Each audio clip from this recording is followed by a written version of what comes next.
Seja bem-vindo ao canal católico A Palavra de Vida. Meu nome é Marcelo Hatakeyama, sou catequista das mídias sociais e da internet. Desde já eu venho pedir o seu apoio. Dá um joinha nesse vídeo e se inscreve no nosso canal se você não for inscrito, tá? Fazendo o favor. Muito obrigado. E vamos para o vídeo de hoje. A história da Igreja Católica. A Idade Média. E vamos para o vídeo de hoje. Os quebradores de imagens. E a gente vai acompanhar esse tema no nosso livro Cristianismo, 2000 anos de caminhada. E é isso aí, é da página 103 à página 105. Então a gente vai acompanhar tudo com muita atenção, com muito amor às coisas de Deus, né? Nunca é demais aprender sobre as coisas de Deus, né? Ou recordar. Isso aí, vamos ao vídeo de hoje. Bom dia, irmãos e irmãs. Tudo bem com vocês? Aqui nesse momento é bom dia. Mas se aí for à noite, boa noite. Se aí for de tarde, boa tarde. Como é que tá vocês? Como é que tá a família de vocês? Tá tudo jóia? Isso aí, graças a Deus. Irmãos e irmãs, o vídeo de hoje vai falar sobre os quebradores de imagens. Que título mais estranho, né? Mas isso aconteceu na história, tá? É o chamado movimento iconoclasta, tá bom? Também vai ser falado no vídeo de hoje. Também vai falar sobre as festas e santuários e milagres e romarias. Então, tudo que tem a ver com o uso das imagens. As imagens dos santos padroeiros, a imagem de Nossa Mãe Maria, Nossa Senhora, né? É isso aí. Mas antes de entrar nesse assunto, vamos fazer uma pequena recordação. Vamos? Das ordens mendicantes, que é o vídeo passado, né? Anterior, né? Você assistiu? Ah, obrigado quem assistiu. Ok, se você não assistiu, dá tempo de você assistir, tá? Quando você terminar de assistir esse vídeo aqui, procura lá na playlist, tá? Igreja na Idade Média, a história da Igreja na Idade Média. Bom? Você procura lá. Então, irmãos e irmãs, as ordens mendicantes, esse vídeo foi uma continuação do vídeo que falou sobre os santos da Idade Média, né? A vocação, a missão de São Francisco de Assis, a vocação, a missão de São Domingos, né? A ordem dominicana, a ordem franciscana, né? E a gente viu também, né, com o passar do tempo, os pobres passaram a ser tratados com desconfiança, né? Lá pelo século XIV, né? Por quê? Porque os pobres estavam cansados de serem explorados. Então, sinal de que os pobres estavam começando a ficar espertos. Quando a pessoa começa a perceber o seu valor como pessoa, aí a coisa muda, né? Então a gente já não aceita mais ser explorado. Então os pobres começaram a cobrar melhores condições de vida para os nobres, para os burgueses que já estavam, né, ganhando poder naquele tempo através do comércio. Então tudo isso a gente viu naquele vídeo, né? É isso aí. E o tema de hoje é falar sobre os quebradores de imagem, que eram chamados de iconoclastas, tá? Iconoclastas. Só que aí a gente vê que até os dias de hoje, não existem ainda pessoas, né, que tem dificuldade de entender o sentido das imagens, né? Até nós católicos mesmo, a gente escuta muita propaganda de outras igrejas, né? Muito assunto de pessoas de fora, e a gente começa a ficar na dúvida, será que estamos idolatrando as imagens dos santos? Será que estamos idolatrando Maria? Será que Maria é mais importante que Jesus? Né? Então, mas será o que a Igreja Católica, a igreja que Jesus fundou, ensinou sobre as imagens? E é isso que trata esse vídeo de hoje, o livro Cristianismo 2000 anos de caminhada. Tá bom, gente? Esse vídeo é para tirar dúvida nossa e se de alguém que ainda tem dúvida a respeito das imagens. Tá bom, gente? Então vamos lá ao vídeo de hoje. Então, na página 103, está escrito assim: no início, houve alguma resistência às imagens de Cristo ou dos santos. Eusébio, por exemplo, dizia que o Cristo glorioso não podia ser representado com as cores da terra, mortas e sem vida. Mas a devoção popular foi apoiada por muitos bispos daquela época e fortalecida pelos fatos milagrosos atribuídos às imagens. Algumas delas foram consideradas descidas do céu, entre aspas, né?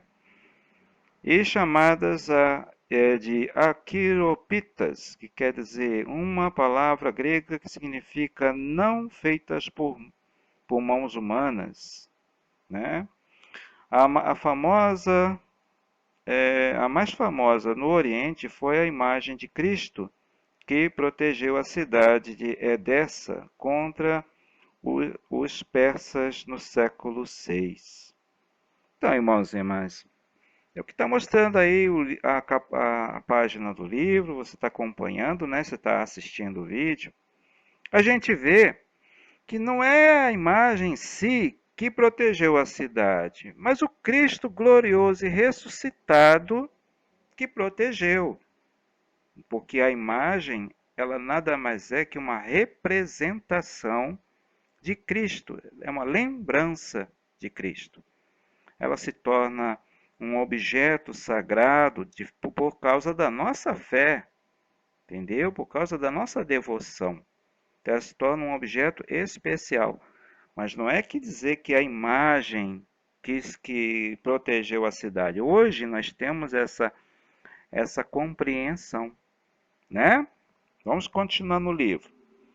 Contra as imagens, porém, levantou-se um grande movimento que durou mais de 100 anos. Olha só, de 726 a 843 depois de Cristo, e dividiu a Igreja Oriental. Aqui fala a Igreja Oriental, mas no sentido assim, os cristãos irmãos lá do Oriente, porque a divisão entre Igreja Ortodoxa e Católica Romana ainda não aconteceu, né? Então quer dizer assim, nossos irmãos das comunidades do Oriente, né? Então lá houve uma discórdia, uma divisão de opinião a respeito do uso das imagens. E tinha um grupo que decidiu quebrar todas as imagens da época, né? Vamos lá, vamos continuar no livro. Levou à destruição de muitas imagens e à violência contra as pessoas, olha só. Nele militaram o imperador e o exército, apoiados por alguns setores da população. Tá vendo? Aí a gente vai lá para a página 104. Aí tem o título assim: Festas, Santuários, Milagres e Romarias. É tudo que tem a ver com um assunto, né, envolvendo as imagens. Vamos ver, vamos lá. A maioria do povo, né, os monges, os bispos, continuaram defendendo o culto das imagens ou ícones. Tá vendo? A gente vê que os bispos, sucessores dos apóstolos, não viam maldade nenhuma, idolatria nenhuma no uso das imagens. E os monges também, que eram os principais evangelizadores do povo, que a gente viu no vídeo passado, lembra? Então, vamos lá. Obtiveram uma primeira vitória no ano de 787 d.C. O culto foi definitivamente restabelecido em 843 d.C. Até hoje, na Igreja Oriental, comemora-se esta data no primeiro domingo da Quaresma, como festa da ortodoxia, que significa verdadeira fé. Então, é isso aí. Ó, vocês veem que é tão importante o uso das imagens como recordação dos nossos irmãos e irmãs que deram testemunho de Cristo, que é chamado de festa da ortodoxia. Tá vendo? Então, quando eu li no livro do catequista, aí tinha umas coisas lá mal explicadas lá, ou eu que não estava entendendo direito, que estava querendo insinuar que os nossos irmãos do Oriente não quiseram aceitar as imagens. Não é bem assim, é um partido, um grupo que surgiu lá, entendeu? E que foi contra, mas os pastores mesmo, as lideranças são a favor das imagens, dentro do contexto aqui do livro, né? Vamos lá. O movimento contra as imagens, ou iconoclasta, tá vendo? Que quebra as imagens, por isso que eu coloquei o título desse livro, né? De Os Quebradores de Imagens, porque se eu colocasse iconoclasta, ninguém ia entender, né? São poucos os que sabem o que é iconoclasta. Então, botei os quebradores de imagem, no português, claro, né? Aí vamos continuar. Obrigou também a igreja a definir melhor o sentido delas e o regular o uso do seu culto para evitar excessos ou expressões com sabor de idolatria. Quando fala culto aqui, irmãos e irmãs, é o culto de veneração. Existe o culto de adoração, que é a Jesus Cristo, a Deus, né? Isso aí não existe um culto de adoração senão a não ser a Jesus Cristo. Todo católico sabe disso, né? Agora, existe também o culto de veneração, que é a lembrança, né? Então, vamos lá. Entre os teólogos orientais que brilham neste período, destaca-se João Damasceno. Em defesa das imagens, apela para a teologia da encarnação. Eu até grifei, vocês podem reparar que eu até sublinhei aqui no livro, porque essa aqui foi a resposta da igreja, olha só. Porque não deveria fazer a imagem daquele que, por minha causa, se fez ver na natureza da carne, Jesus Cristo, né, que existia antes de todos os séculos. Ele existe antes de todos os séculos. Ele se fez conhecer através da encarnação no ventre da Virgem Maria. Ele assumiu a imagem humana. Então, por isso que aqui o teólogo está dizendo, por que eu não deveria fazer uma imagem então? Se ele próprio se fez imagem. Entendeu? Esse é o critério. E é fato, é verdade. Né? O Deus invisível se fez visível na pessoa de Jesus, né? Jesus é verdadeiramente Deus e verdadeiramente homem. E quanto homem, ele se fez imagem para nós, não é? Então, vamos continuar. Numa linha mais pedagógica e pastoral, tinha escrito o Papa São Gregório Magno, que faleceu em 604 d.C. Não é sem razão que os antigos permitiam pintar nas igrejas e a vida dos santos. Vós mereceis o elogio quando proibis a adoração das imagens, mas mereceis condenação quando destruís as imagens. Outra coisa é adorar a imagem, e outra é aprender, por meio da imagem, a quem devemos dirigir a nossa adoração. Ora, aquilo que é a Santa Escritura é para aqueles que sabem ler, e a imagem é para aqueles que não sabem ler. Pelas imagens, os ignorantes, ou seja, aqueles que não sabem ler, né, recebem a instrução do que devem imitar. Elas são o livro dos analfabetos, disse o Papa São Gregório Magno. Tá vendo? Então é isso. As imagens servem para comunicar, né? É uma espécie de comunicação especial para as pessoas. É a mesma coisa quando você vê as figuras que eu coloco no nosso vídeo. Eu gosto de usar as figuras, porque elas já, por si mesmas, quando você olha, elas já comunicam uma mensagem para você, para nós, né? Quando você vê a vida de Cristo, não tem quando existe a via sacra, então tem as figuras, né? Você pode reparar na igreja, tem lá os retratozinhos dos momentos da paixão de Cristo.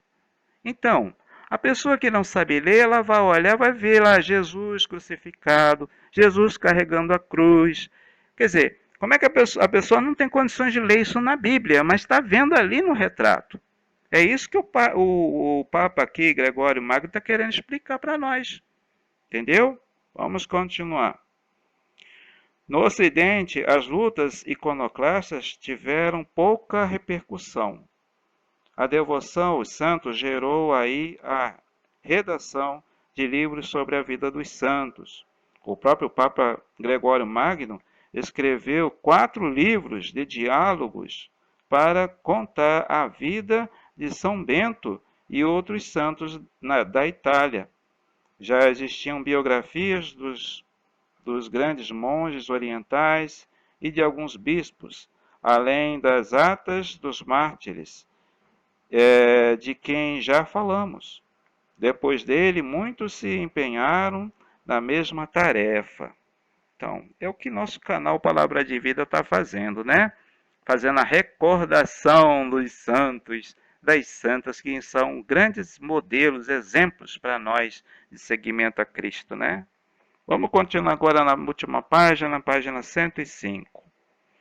O sucesso foi devido também ao grande número de milagres que Gregório e outros escritores relataram. Uma época que nós já vimos em outros vídeos. Tá bom, gente? Vamos continuar no livro.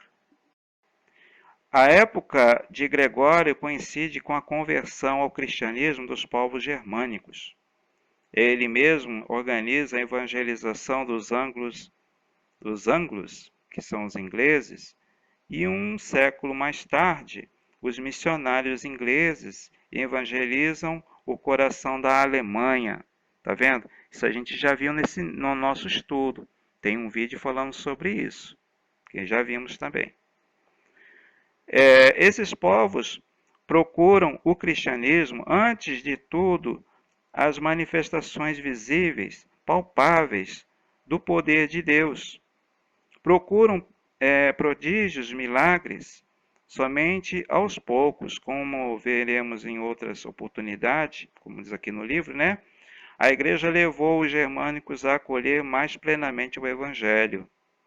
De início, eles procuram os bens deste mundo mais que a salvação da alma.